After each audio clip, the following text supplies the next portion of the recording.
What's up, YouTube? It's the Action Figure Grader coming back to you with a subscriber Q&A video. As you guys know, I've got a great subscriber giveaway going right now for VC212 ? The ARC Trooper on the Tartakovsky Animated Clone Wars card back. I think it's the Walmart exclusive. Don't quote me on any of that information, but I know I've got a giveaway going, and I got, as part of that giveaway, all you had to do is watch the video, and I'll put a link in the description to this video. All you got to do is watch the video, be a subscriber, and leave me a question. And I got lots of great questions, so much so that I'm going to have to divide it into two parts. And I'm going to announce the winner of that giveaway in a video later next week.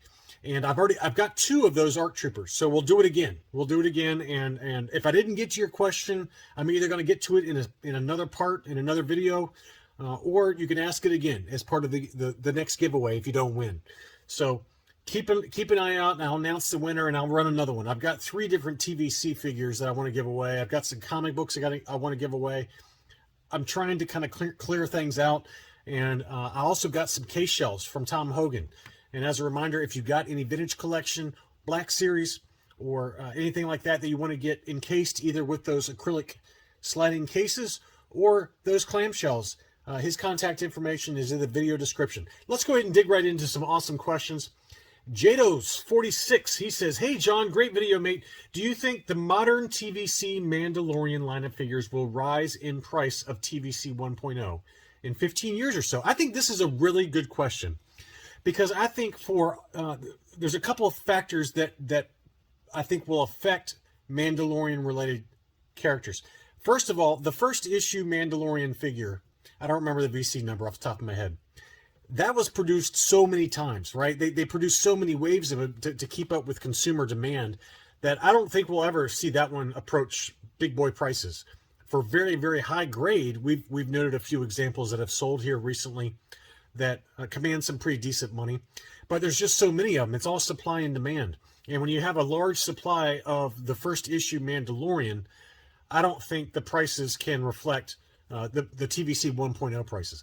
Now, there are exceptions to that. I think VC 177, the Walmart exclusive, with the kind of the first example of a deluxe figure in my mind within the line was VC 177. The Maldo Kreese VC, I can't remember the number now off the top of my head, but the Maldo Kreese Walmart deluxe figure with the spiders, that one I could see go up in price. Any time where there was a limited production run, especially store exclusives like Walmart exclusives, Target exclusives, Amazon exclusives, because they get beat up in shipping so bad because of the bad packing jobs by those companies, that the number of those that are in mint condition are much fewer than the first issue Mandalorian, for example. But I mainly collect now. I've tried to limit myself in terms of trying to get every vintage collection. It's not possible. I don't have the room for it. But I do try to get pretty much every Mandalorian figure, carbonized or regular. I like the Mandalorian universe, the Mandoverse, so to speak, as Disney likes to refer to it.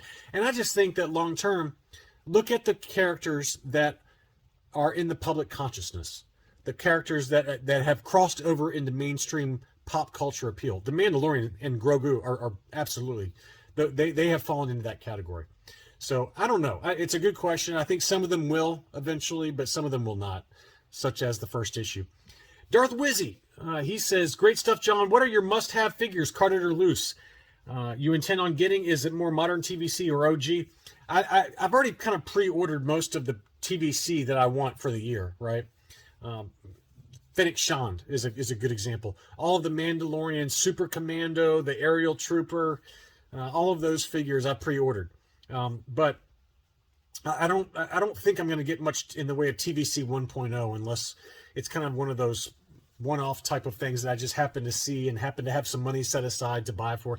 I would like to get a Grievous, a VC 17. I'd like to get a Grievous unpunched, but I don't know if it'll ever happen. I've got too much other stuff going on between comic books and grading and vintage OG stuff I'd like to get. So I would say that I spend most of my time on vintage Kenner stuff, and we'll dig into some kind of related questions here. So what's your holy grail? Keith Guppy asks. He says, "What's your holy grail for less than $10,000? Which I think is hilarious, because I would never spend anywhere close to $10,000 on any toy. I'm sorry. I don't care how independently wealthy I become. It's not ever going to happen. There's no way I ever spend that kind of money. But congrats to those that do. Okay, I think it's cool. I don't really have any holy grails right now. The one holy grail that I consider in my collection, in terms of licensed figures, is certainly the Toxic Limbs Boss. I've got a few other kind of bootleg grails in my collection that most people don't even care about, but I don't know. I think that I tend to collect. I don't tend to collect really ultra expensive stuff, especially mint on card, because God forbid something like that falls apart. Your investment goes down the tubes with it. So, in terms of expensive items, I would say that a Red Bar R5 is high on the list right now. I'm probably going to get one of those at some point this year. It's on my goal list for this year to find a Red Bar R5, either graded 80 or above, or to get one to send in to get graded. So we'll see if it happens or not. I'm hoping it does, but who knows? Eduardo's a good buddy of mine. He says, how do you think list of grails for modern TVC has adjusted with all of the reissues? This is a great question, and it's something I covered in my What If Hasbro Canceled the Vintage Collection video that you guys seem to like. It's had almost 1,000 views in less than a day. So I'm glad to see that people have enjoyed that kind of what if video, because I think it's a discussion worth having, that Hasbro could inadvertently kill off the popularity of the vintage collection a number of ways. And one of those is by changing to the deluxe cardboard packaging, cardboard boxes with no blisters showing the figure. The other one is what Eduardo talks about here, and that's by reissuing a lot of the expensive TVC 1.0 figures. I think that certainly the list of grails goes down with every reissue. And I don't know if Shea Vizsla is a grail. I probably wouldn't even consider Ahsoka a grail, so to speak, because there's certainly a large number of those 1.0 Ahsokas and Shea Vizslas out there that they were expensive, yes, in my mind, but I don't know. I wouldn't know if I'd necessarily call them a grail. For me, the list of grails is like the SDCC Salacious Crumb, the Mouse Droid, Jar Jar Binks and Carbonite, and then the Canadian VC20 Yoda. Those are the four big grails in my opinion. And obviously you got miscards and things like that. Miscards are factory errors, and I don't know if you can really call those grails as much as you can find as, rare kind of accidents. And I've certainly got a number of those in my collection, but I don't know if they're exactly grails. Some people probably would consider them grails, but when I think of grails, I think of production standard retail figures, and those four are obviously the STCC figures are not retail, but they were convention exclusive and they were produced by Hasbro for the community, right? So I consider those three STCC exclusives, and then the VC20 Canadian Yoda on the alternate card back. Those are kind of the four big grails in my mind. But it could change, it could change. Now, if Hasbro comes out with a Canadian style card back of VC20, I would be really curious to know what the reaction would be from the collecting community. I'm sure that half the community would say, thank goodness I've got this replica VC20 Canadian cardback Yoda that I don't have to pay $2,000 for. And then the other half of the community will not be happy about it. So, who knows? But I do think it's interesting as the more they re-release these figures. Is Jango Fett next? Whoever paid $800 plus for that AFA graded 9.0 Jango Fett, they probably wouldn't be too happy about a reissue, is my guess. So we'll see what happens. Great selection as always. This is from COWZZ. Cows. Sorry, I'm a little slow in the uptake. Great selection as always. My question is, while I get that your channel is focused on market updates and more high-ticket items, I'm interested to know, do you still go to local stores and hunt for items, or has your collection gotten to the point where you have graduated beyond that and only really make private deals or purchase stuff online? This is a good question. I got kind of variations of this, so if I ignore your question, it's a kind of a variation of what Cows brings up. And I do focus on market updates because that's what the subscriber base seems to like. That's what you guys seem to view the most. But I do hunt occasionally. I don't usually hunt at stores because here locally, the vintage collection is non-existent. I can count on maybe one or two hands the number of vintage collection figures I've seen at retail. And with the exception of one visit where I walked into a Target one time, I've talked about it on the channel, there was like a wall of droids C-3POs. Other than that, it's usually one or two figures at most, if any at all, when I go. And I'm not talking about recently. I'm talking about for the last 3 to 5 years. that you just don't see them in retail here. So I don't, I do go to Walmart to comic book hunt. Walmart has 3-pack comic books, and a lot of those are Walmart exclusive covers. I've shown you guys a few that I've gotten graded on the channel before. Those are tough to find, and they're low print runs, and some of them are pretty valuable. Some of those Walmart exclusive variants. So when I go to pick up, or when I go to look for the comic 3-packs at Walmart, I'll swing by the toy aisle, or if I'm in Target picking up something for my wife or kids, I'll swing by the toy aisle just to see what's in there. And occasionally I get lucky, like I talked about, and I see some Droids figures. But most of my stuff is Big Bad Toy Store collector grade, because that's what I like. I like collector grade stuff. The problem is Big Bad Toy Store gets their stuff like 6 to 9 months later, and it's very infuriating, and to the point where I've just kind of canceled. I've lost interest in the pre-order, and so I just canceled it. I was like, I don't need it anymore. I don't care. I was going to get Bib Fortuna and Lobot and all that. I'm like, My room is too full. So I just canceled a lot of those pre-orders from Big Bad Toy Store. The deluxe figures, the Boba Fett Deluxe and the Ahsoka Deluxe, all that stuff. I canceled all that stuff. I realized that space is at a premium, so I only collect the vintage collection figures that I really like now. So I hope that answers your question. And again, Little Lemieux family, he says, do you ever go hunting in the wild? Again, it's very rare. It's very rare that I find anything in the wild here. Just Tennessee in general, we just don't have anything. I mean, that's just the way it is. But I do go hunting for comics. I do go hunting for comics, and I do find some occasionally that I get pressed and cleaned and graded. RT do 2D, I can't pronounce it. RT do 2D. Hey John, great video. Imagine you had 2 identical figures, both loose, but one was graded and one was not. What do you think the cost difference would be on eBay, if any? This is a good question, but it's an incomplete question. I would need to know the grade, and I need to know the figure. Because if you've got an ungraded Luke double telescoping saber versus a graded Luke telescoping saber, for example, that's a lot different than a loose Weequay than a graded Weequay. We just documented on the channel a double telescoping saber Luke that was ungraded that sold for $1,400. And then we've documented examples that are AFA 85 that are graded, or that have sold for $3,000 or more. $3,300 I think was the high price so far for an AFA 85. So it depends on the figure, but if you're assuming grade to grade for those, you're going to pay a little bit more for the graded because it's a rare figure and you don't know if that inner filament for that saber is complete or not unless it's in hand, unless it's measured. And no matter how good the photos are, you'd never know. You never know. So you're going to be paying, I think, a pretty hefty premium for a graded, expensive figure. Now, we've documented on the other end of the spectrum, we've documented graded, high-grade Weekways that have sold for $40, which is what it costs to get it graded. So in that case, the market has spoken and said for an AFA 80-plus Weequay, we're not going to give you any value for it being graded. So it's just very difficult to say. Now, an ungraded Weequay that's in 80-plus condition will probably set you back $20 to $25. It's a very common figure. Now, graded, it's $40, but it's not enough to warrant the cost of getting it graded. So it depends on the grade and it depends on the figure, but that gives you kind of, 2 ends of the spectrum, 2 opposite ends of the spectrum in terms of how the market reacts. But the rarer the figure is, the more it's important to have it authenticated by a quote-unquote expert. And you can argue whether AFA and CAS and UKG are really experts, given all the errors that all 3 of those companies make.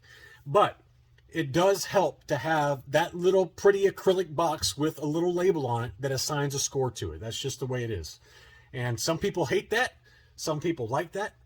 Some people, I just enjoy the hobby of it. And it just depends. But hopefully that answers your question in a roundabout way that really doesn't answer your question at all, I know. But Jedi Hunter says, hi there. I have literally just subscribed after hearing great reviews.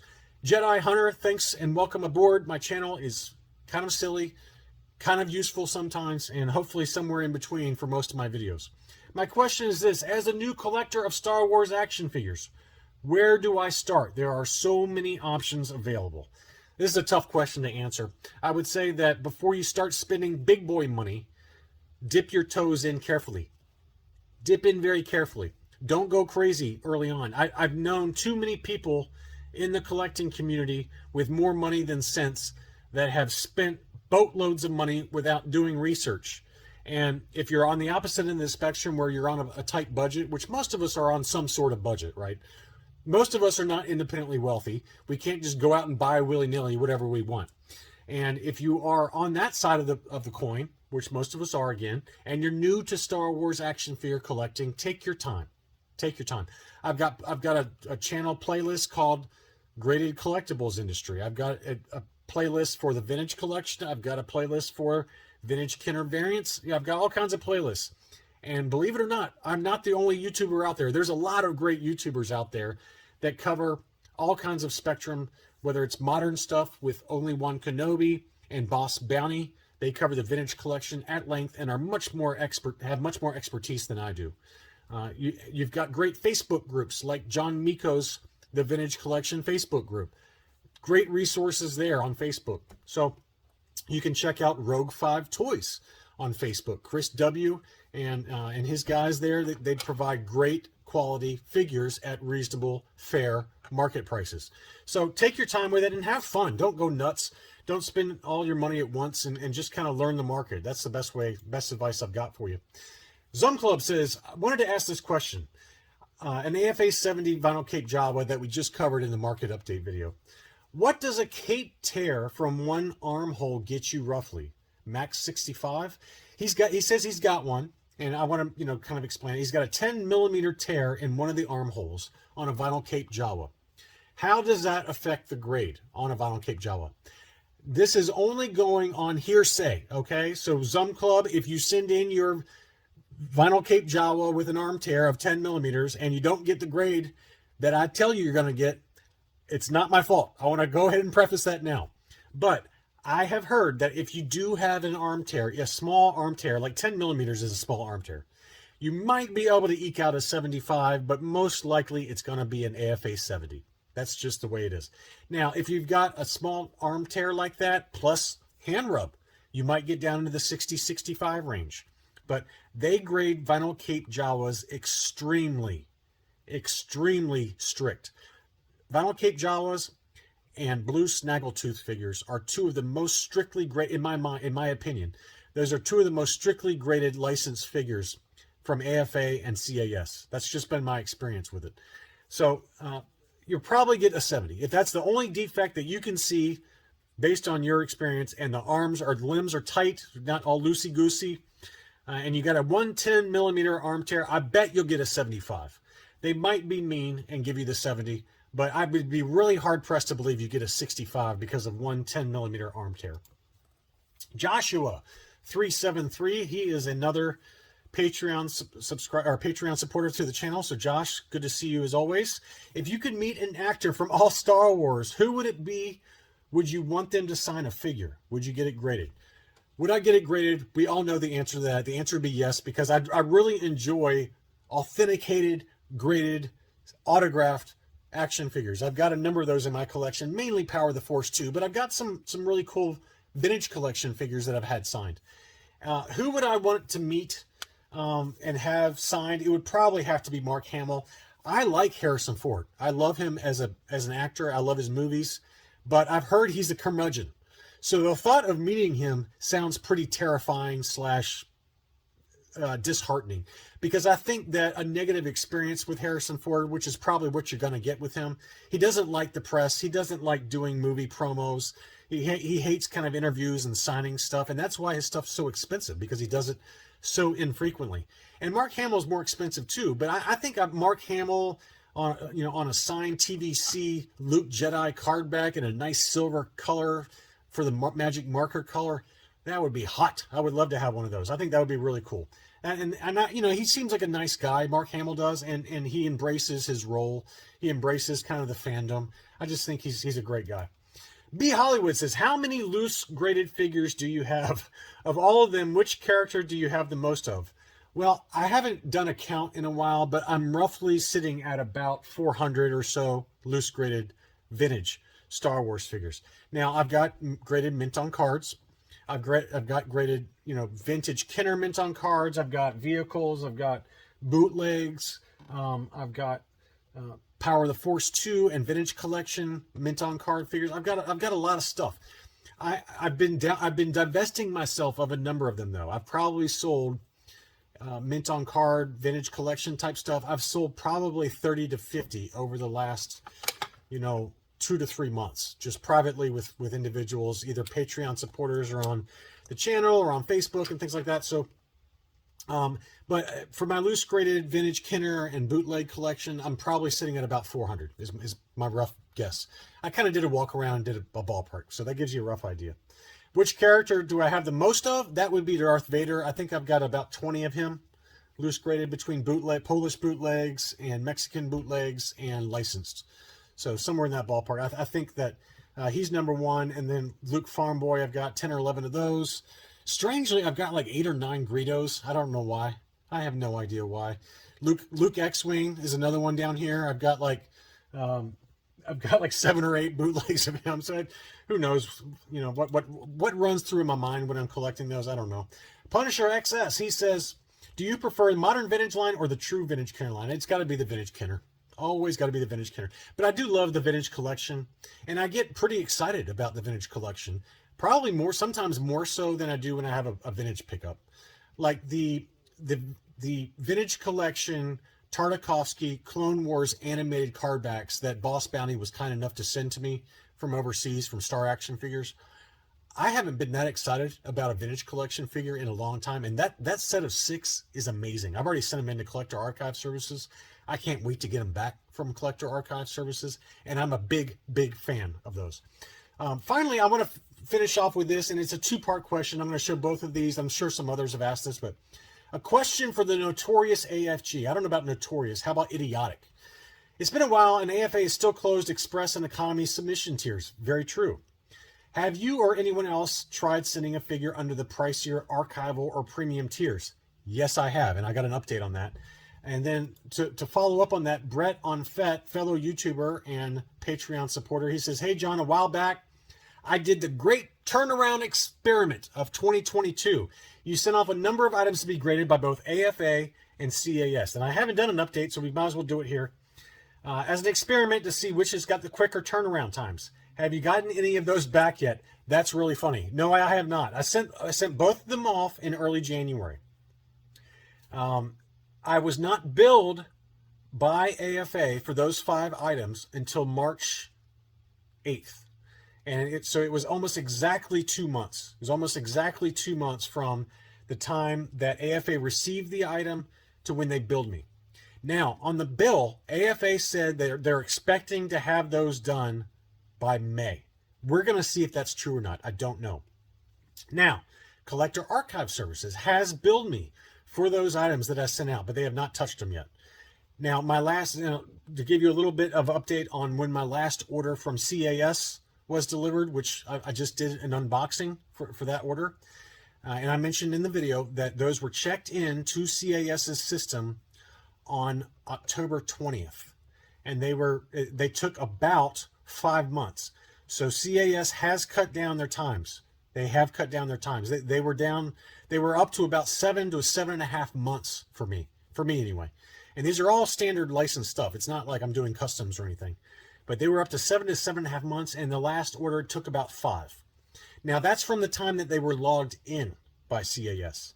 There's also a time period that it takes for them to actually receive it and log it into their system. That was another month. So if you add in the time from when it's actually received by CAS to logged in to return to me, they're running at about 6 months right now. 6 months. So we'll see who wins the great turnaround experiment. It's going to be close, though. It's going to be close. If AFA delivers their goods to me by May, which is what it says in the invoice, but they did caveat that saying no promises. Okay, so if they do deliver those goods by May, they're going to beat CAS. They're going to beat CAS. Me personally, I don't think they're going to do it.